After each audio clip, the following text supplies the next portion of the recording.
So, hey everyone, welcome to Heartfulness Pearl webinars. Today, our topic is the wisdom of wellness, a 5C approach derived from ancient wisdom. Now, there's always a debate of how much of ancient wisdom is relevant to our current times. And the fact is, we have lost much of it to time. And we're living in a culture that thrives on instant gratification, a culture of hate, not love. We have mixed feelings about ancient wisdom. Some of us feel it may not be applicable today, but some of us also feel that its originality still rewards. So, in today's conversation, we're going to see how some of the ancient wisdom lends itself to total wellness, as we call it these days, meaning physical and mental well being. And our takeaway is going to be a formula to practice and adopt this in the form of 5C principles that has been advocated by the Global Guide of Heartfulness, Daji. Now, he called it the 5 C's of spirituality. So it could mean a holistic approach to life. We can improve or even transform our life with these 5C principles. Now, let's explore this a little bit further in just a couple more minutes. Now, as you can see, this is a recorded session, but please feel free to interact with us anytime during the session by sending us your comments, questions, feedbacks in the comment box, and our speaker Naren will answer as many questions as possible. Now, with absolute delight, I'd like to introduce Naren Kini to you all. Naren is a serial entrepreneur in the technology space and has been a regular speaker on topics of wellness and innovation. He's currently the CEO of Global Touchpoints, a solutions engineering company. Over the last 25 years, he has held several volunteer positions to help bring meditation to workplaces and is currently the director of Heartfulness Institute. Now, I have known Naren for 11 years now. I think my husband first introduced him to me in the Chennai meditation ashram canteen. Ever since, we've been great friends. And then he also became my mentor for my role as a secretary of Heartfulness Institute in Canada. And I'm always very grateful for his guidance. The one thing that I vividly remember when meeting him and his beautiful family in his home in California is that he's a very disciplined person and an extraordinary artist. So very delighted and excited to be conversing with him today. Welcome, Naren. How are Thank you. I'm doing fine. Thank you. Now you put all those kind words and then put some pressure on me to live up to it. And I was hoping to have a very casual, fun session with you. Let's make sure we don't lose that element of fun in this conversation. I guarantee we will not lose that, Naren. So this 5C principles, it's such a great topic. It comes in a very nice time as well, I think. So let's start off with the ancient wisdom first. Now, this ancient wisdom to the current total wellness. Could you elaborate on that, please? I think that's the most fascinating aspect of what we go through these days. Let's take a look at some of the examples. Let's go to one of the ancient saints who first alluded to this whole concept of wellness, but he called it awareness. Ashtavakra was an ancient saint whose times are not really clear, though very dated, and he referred to total wellness in the form of awareness. And he brought about 5 aspects in the context of awareness. Let's look at those 5 aspects and try to see how they gradually connect. You see that he believed awareness to be at the center of all other qualities that we have to inculcate in us, those of contentment, truth, forgiveness, courage, and sincerity. If you observe closely, the emphasis here again is on positive qualities that an individual has to inculcate to overcome all the negatives. Similarly, as we transition to the concept of yoga, the father of yoga, as they call, the Saint Patanjali, he had 8 different limbs of yoga that he emphasized upon. Let's look at the very first one to keep it very simple. He calls it Yama. Here, he puts emphasis on 5 aspects, very close to the ones that sage Patanjali emphasized: the aspect of non possessiveness, truthfulness again, honesty, non violence, and moderation of the senses. Again, the 5 elements that they emphasize upon are positive qualities and slowly lend themselves to the concept of total wellness. Then we all went through this phase of Dr. Kavi, where he spoke about 7 habits of highly effective people. And he brought about this first introduction of social, mental, emotional, and spiritual wellness. Let's look at what is total wellness in the current context mean to somebody. If we were to talk about a good quality of life, we have the mental wellness, which is in discussions more these days than before because of COVID. We speak about emotional wellness, where one has to get the right kind of support and compassion. Social wellness, where we have seen in the absence of people's interaction, they are losing out a great deal from their own total wellness.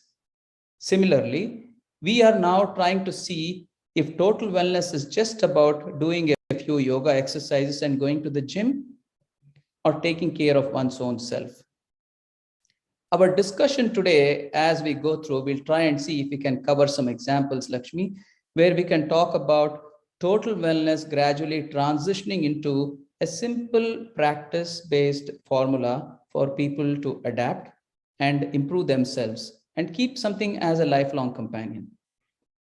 Absolutely, Naren. That was great to compare 2 philosophies from Ashtavakra and sage Patanjali. And for people who are watching this, who are not aware of who Ashtavakra is, and this conversation was happening between sage Ashtavakra and King Janaka. Is that correct? Mm-hmm. Yeah. That's correct. Who had worldly responsibilities and also a deeply spiritual person who was questioning him on reality. So nice comparison of both the 2 philosophies. So I'm trying to understand, what is the connection, or does it have, or what connection does it have to the 5 C's of heartfulness? Very much as a connection. In fact, I call it the derivatives of ancient wisdom. In order to explain that, let's try to look at what are the 5 C's. Let me try to introduce the concept of 5 C's. And to make it easy, the whole approach has been depicted as a stairway. If we look at it closely, the first step in the stairway is that of contentment. Constantly, especially in the current age when people are torn between choices and the rat race, as we famously call them, if they don't arrive at a state of contentment in the activities they undertake, there is going to be turmoil within. Next, when you are in pursuit of something, despite contentment, if you don't cultivate calmness, you are continuing to be restless and you don't feel a sense of accomplishment.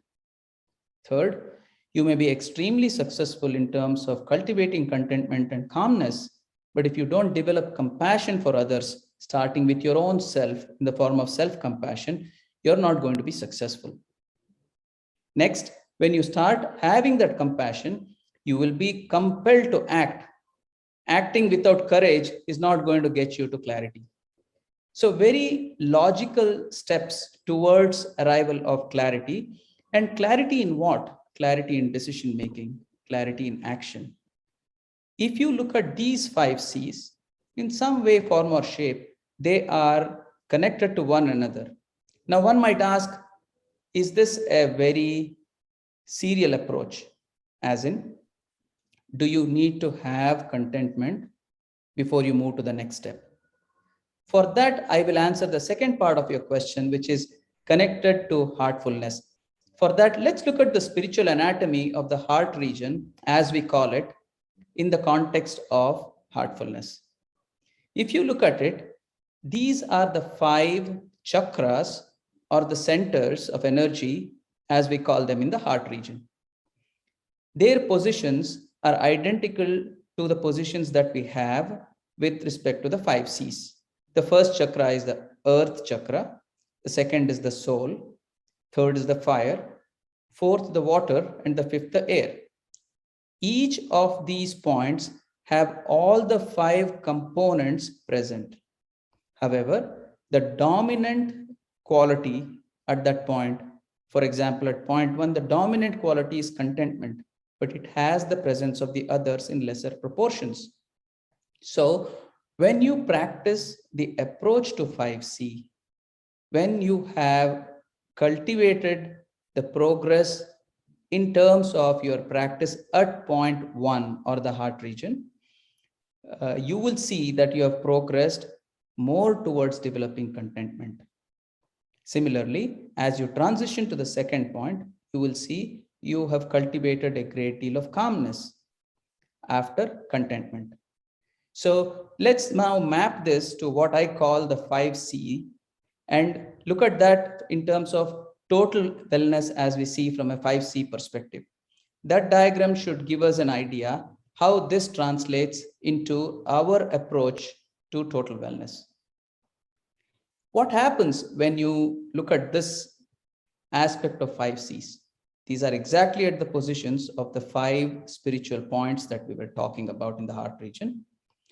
It boils down to an action item specifically for transformation inside out. 4 simple practices: a simple transformation from desire to contentment, restlessness to peace, and so on, eventually bringing us to clarity in decision making and action. Does that kind of shed a light for your question? Absolutely, Naren. In fact, I had the same question in my mind as well. Does one need to have, contentment before any of the other qualities to develop? Or the other thing that I also was thinking about is, can contentment be thought of as acceptance as well? Acceptance of life's situations? Yes, I think you can simplify it like that. However, there is a little bit of a negative context where action is not taken if you look at acceptance from that perspective. Let me give you an example. I am faced with some miseries in my day-to-day activities of late in life, let us say. I have 2 things to do. I could take action to improve the situation in terms of how I respond to those, or I could just accept them and stay put. Now, the acceptance here is not from a stay put perspective. The acceptance here is trying to observe the situation from a controllable and an uncontrollable perspective, and whatever is controllable, you take action on it. Similarly, to your earlier question, there is an element of contentment, courage, calmness as you begin this practice. Let's take a classic example. When an individual is very keen to take a decision about their career progression, let us say. Now, the individual has absolute clarity that he or she wants to be on the fast track to their career growth. Now, however, in the absence of the 5C approach, somewhere along the way, they have not cultivated compassion, nor have they cultivated contentment. What happens? The power struggle for you to be successful, you have absolute clarity that you want to be successful in your career, but it comes at a huge price. The interactions and the decision-making process will not take into consideration compassion, including self-compassion, which is self-destruction path. So the proverbial success will be yours, or you're in fast track to success, but you're destroying yourself and you're not taking people along with you because it is minus the compassion. Now, minus the contentment, what happens? There is no end to this behavioral pattern. Very soon, you get into a place where you find yourself alone, completely destroyed, and there is nothing more to pursue. So the sense of balance is completely lost. That's what we mean by the right element working at the right time in pursuit of excellence.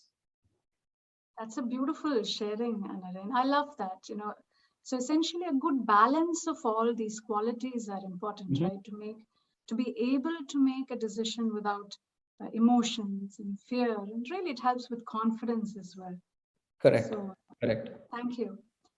Now, what is when you shared one of the diagrams, I noticed that right at the very top, there was creativity and centeredness. What is Mhm. a connection between these two?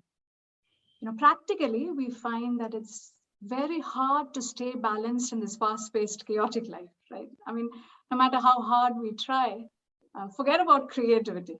I'm specifically wanting to know from you because I know you're an amazing artist, and you must be creative in other walks of life too. Now, how do you unlock this inner creativity? Is there an interplay between inspiration and effort? Could you share your experience with us? I will. But let me try to answer your first part of the question. What has centeredness and creativity got to do with all these other five C's? Right? Hmm. If you really look at it, let's take a definition of consciousness. Right? As we follow these five C's, essentially what are we trying to do? We are trying to expand our realm of awareness. And to me, consciousness is nothing but spectrum of awareness that we arrive at. Hmm. At one end, we could expand our consciousness to the superconsciousness level with increased awareness. On the other end, we could deepen it into our subconscious level. Now, anybody who's in the study of these sciences will tell you that 95% of human decisions are taken at a subconscious level. Now, let's take this aspect of creativity. First of all, consciousness expansion of consciousness is absolutely useless if it were not for creativity, because creativity puts a human being on a constant improvement path, always trying to become a better version of himself or herself. Now, if we were to take this analogy and apply it to something, what happens in a decision making process? Most of the time, people consider decision making to be a mental activity. So they always lean on the mind space. However, if you really observe, critical decisions of your life have always been prompted by your heart. So, if you shift towards your heart and make your heart the guiding force for your decision making, you are less likely to make mistakes, more likely to feel very affirmative about your decisions, and operate with confidence.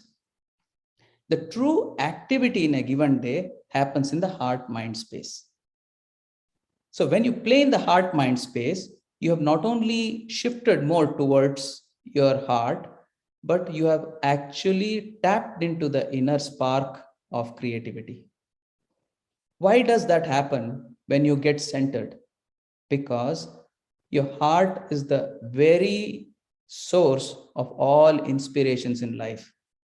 Whether you wanted to learn to walk from crawling or run from walking, all aspects of life, if you really look deeply, it's your heart that prompted that sense of awareness and courage for you to take that step. So you're going back to the roots of decision making, to your heart, igniting which is already present, that spark of divinity, the spark of creativity, the spark of inspiration within you, and then saying, let's try and see what this reveals.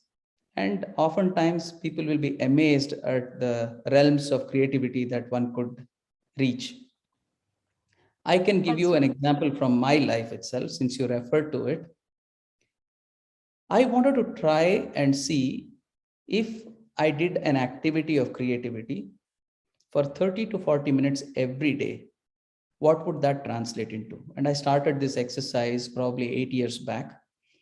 And it came almost as a revelation. And I said, let me respond.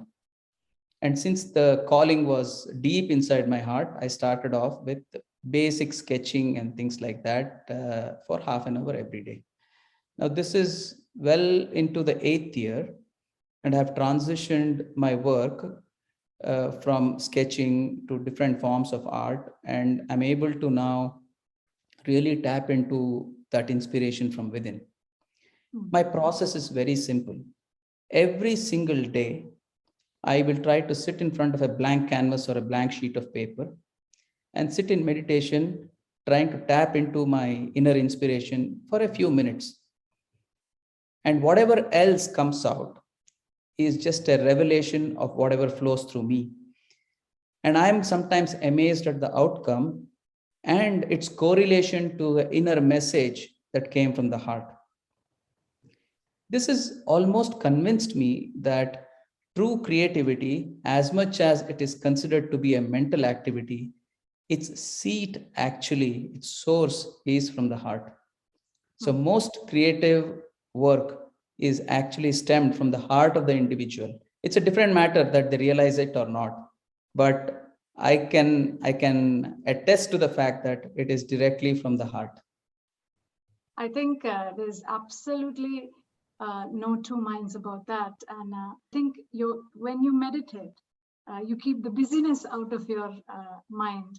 So really freeing up that time for the process and to create is such an important thing here that I noted. And as Daji would say, again, for viewers who are not familiar with him, he's the Heartfulness world guide.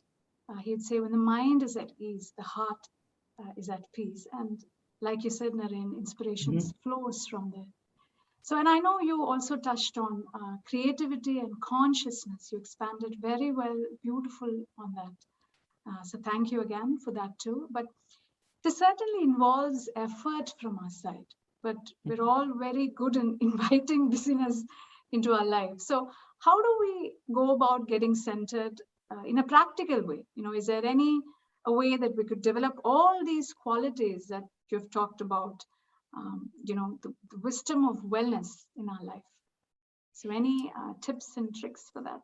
Yeah, I mean, so your question is so relevant because these days you have over 2,000 meditation apps, and people are prompted to lock this and unlock that kind of thing. That's right. And it's I can only relate it from my own experience. I always believe in taking micro steps, mastering them, and then cultivating habits. If you ask me a couple of things, consistency and discipline are two elements that help us master almost anything. Now, you could take the practice of 5C. You don't have to bury yourself with all aspects of it.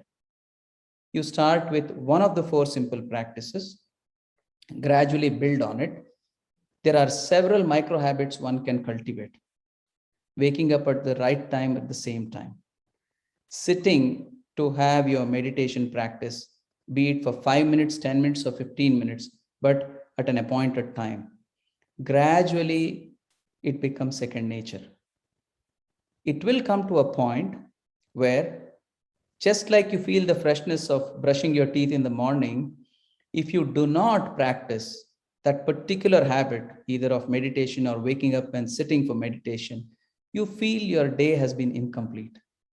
When you reach that stage, it means it has become second nature. Now you just have to intensify your practice. And there is also an aspect of discipline. For example, I could choose to make art my profession and work on a piece of art for 8 hours in pursuit of perfection. Maybe I will go there someday, but that was not my objective. My objective was for me to try and practice something consistently with discipline and see what emerges. And interestingly, when you try to respect time, in the 45 minutes to an hour that you dedicate yourself for something with absolute clarity, what emerges sometimes cannot emerge even after 8 hours of painting or 8 hours of work. That's the potency of this practice. And I believe it only makes a creative person more productive. So what's wrong in that? If you can get more out of time available, you are increasing productivity. You are a much more centered, calm operator, whatever be your profession. And at the end of the day, at the base of all this is contentment. I think world will be a better place. Absolutely. And at the end, we all want to be a better person, a better version of ourselves, as you put it. So you have given us a nice roadmap to cultivate being centered and making happiness a way of life. So, Naren, during many of our conversations, before the prime time, you kept bringing up heart-centered lifestyle. What do you mean by this heart-centered lifestyle? Yeah, it's become almost like a vocabulary that I keep using quite often, huh? Right, that's right. Let me and this could seem almost like a prophecy, but this is a fantastic forum, and you've asked something very important. So let me share with you where it comes from. If we really, again, since we spoke about ancient wisdom, human beings were evaluated based on development of certain skills at a certain point in time. First, people used to measure based on their physical strength, and they called it physical quotient. Following that, there was emphasis on intelligence after the Industrial Revolution. Everybody started measuring IQ. That didn't mean they dropped PQ, that was also there. This was added to that. But the emphasis shifted a little. Then, in the recent past, a lot of discussion is there about EQ, which is the emotional quotient. And that has transformed human beings: better workplace, better management style, better leadership style, and better self development tools. But if you pay attention to what was the outcome of experiences like COVID, people have realized that number one, it takes very little to be happy. Number two, it matters for one to take care of themselves. Number three, they need to have certain disciplined practices to keep them healthy, totally irrespective of the external circumstances that could change at any given point in time without notice or heads up. Yeah. I believe that the next trend of success in an organization or success in leadership will be defined by an individual's or that organization's spiritual quotient, which is the degree to which an individual is capable of expanding the consciousness of himself or herself.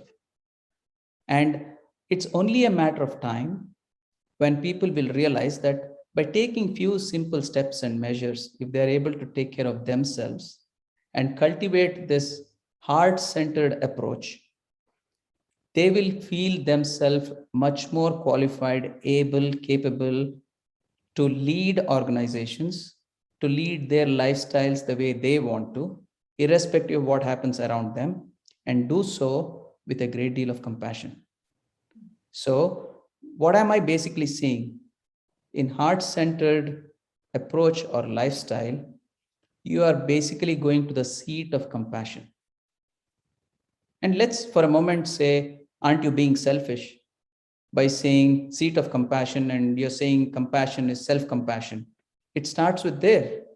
How can you pour from an empty cup?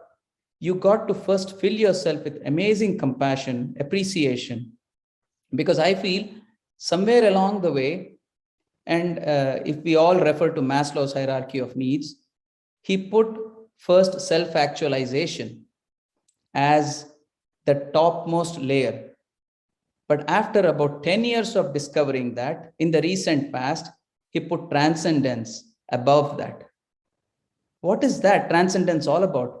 Nothing but expansion of your consciousness.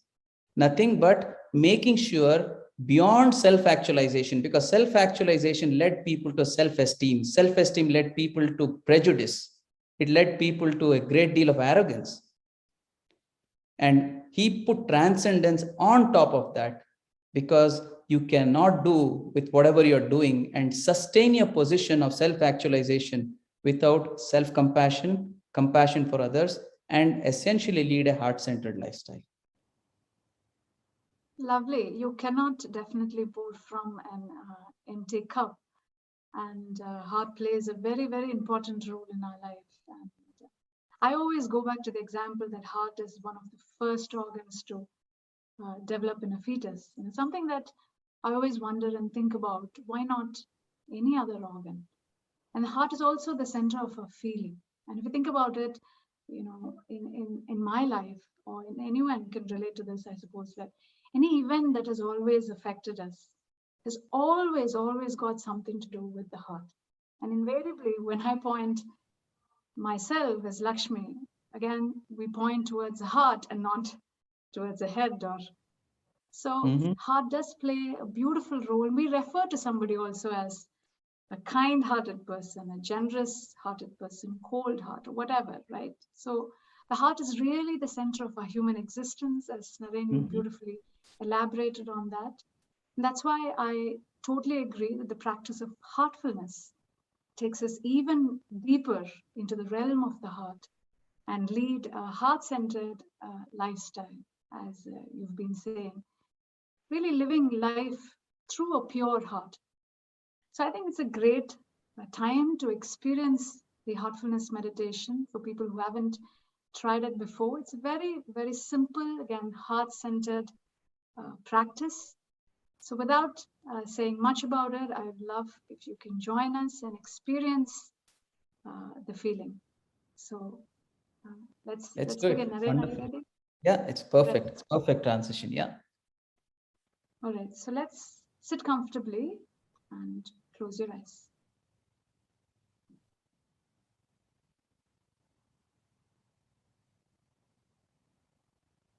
Let's begin with the toes.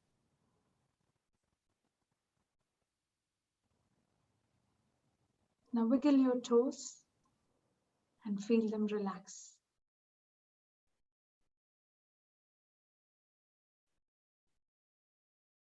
Relax your ankles and feet.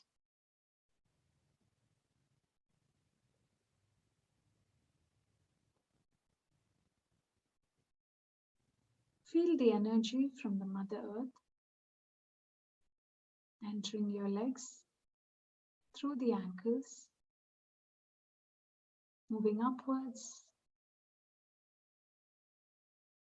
relaxing the calf muscles, the knees, thighs, and hips.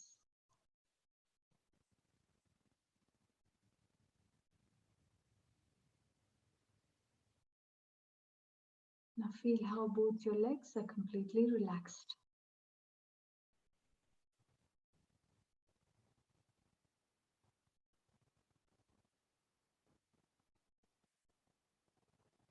Take a deep breath in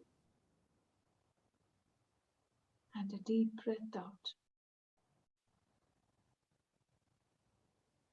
And relax.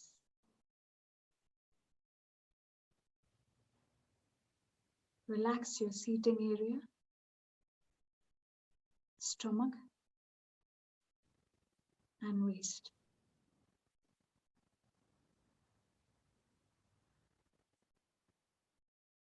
Breathe in,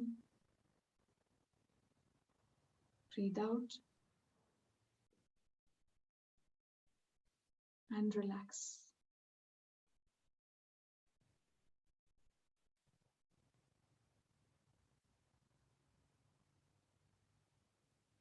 Now feel the energy in your back. From the top to the bottom, your entire back is relaxed.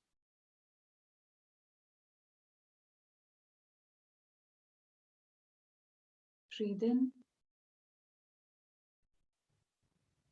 breathe out, and relax.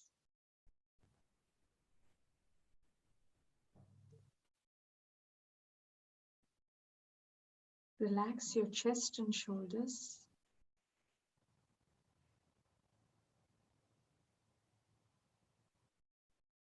Feel your shoulders simply melting away.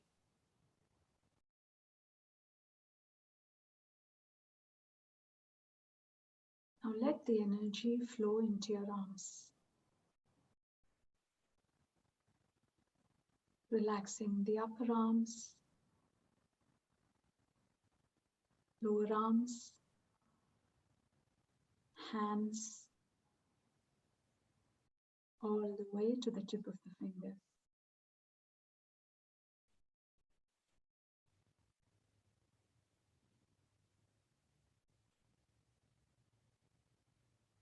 Now feel how both your arms are completely relaxed.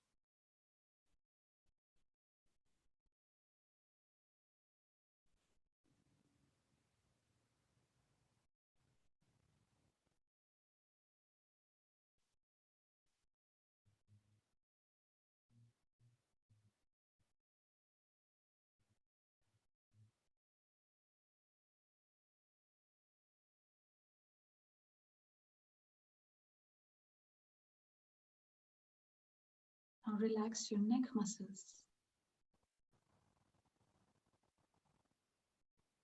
Release any tension you may be holding there. Now let the energy flow into your face. Relaxing the jaw, mouth, nose, cheeks, earlobes, eyes, forehead, all the way to the top of the head.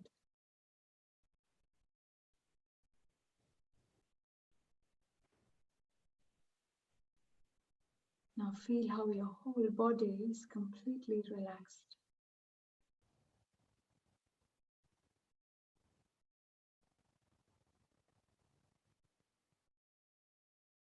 Now gently move your attention to the heart.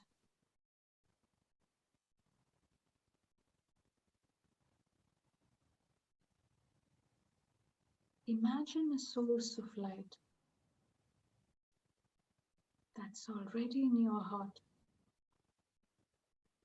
is illuminating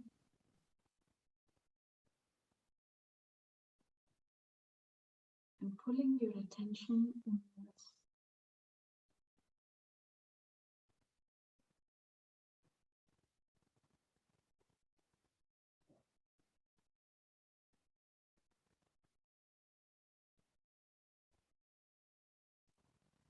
If you have distracting thoughts,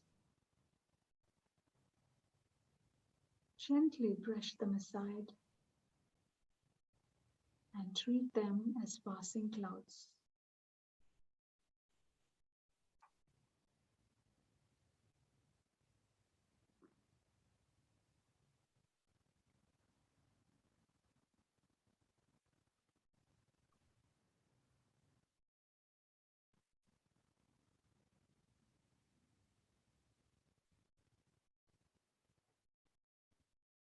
Be very gentle with yourself. Do not try to concentrate.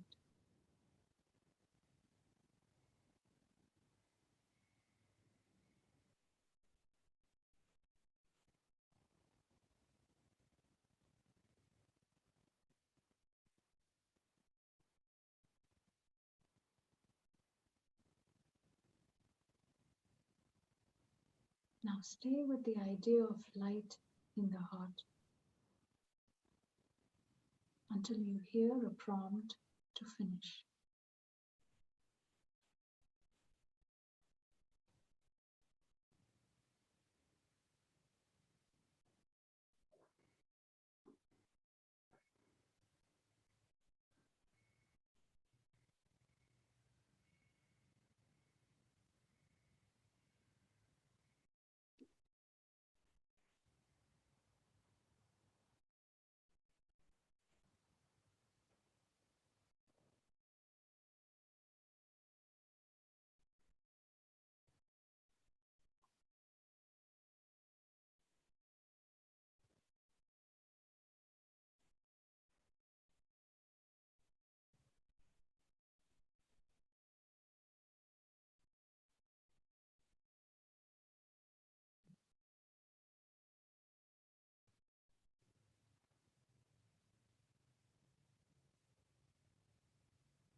Please keep your eyes closed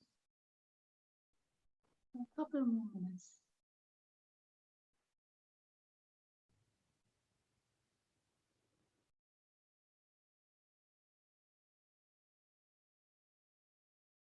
Try and observe and see how you're feeling within.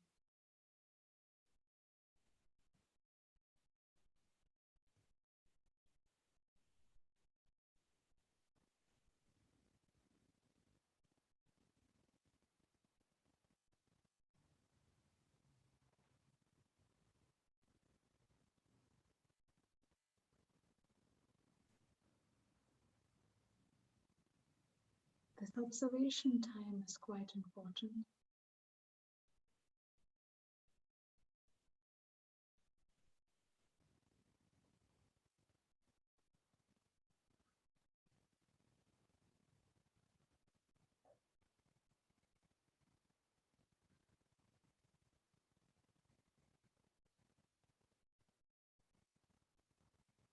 If there's a feeling of joy, happiness, peace, try and hold on to it and expand that feeling during the rest of your day.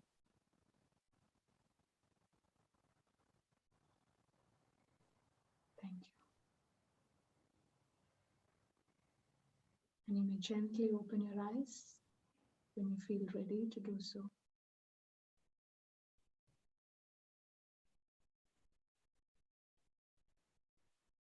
Very nice. Thank you, Lakshmi. That was extremely peaceful and calming. Very nice. Thanks, Naren. So we have to come back and do the closing. So it was just a beautiful experience and a great conversation with you, Naren, about the two great philosophies and how beautifully you tied it to the heartfulness, the 5C principles. So I thoroughly enjoyed it. And at this point, I just wanted to share something that one of the teachers of heartfulness would say. His name was Babuji, and he'd always say more and more of less and less desires. And I remember this recently from a conversation I heard from one of Taji's videos where he says, well, that simply means desire is zero. So as you were sharing, the contentment in life starts when that happens, right? And the 5C journey begins from there. Seems big task at hand, but as you say, Naren, we can start small, these micro habits, consistency, and that discipline is so important. Those were some of my takeaways from this webinar, and I'm sure the audience who are watching this would have had their share of takeaways as well. So we'd love to hear any thoughts of closing from you, Naren.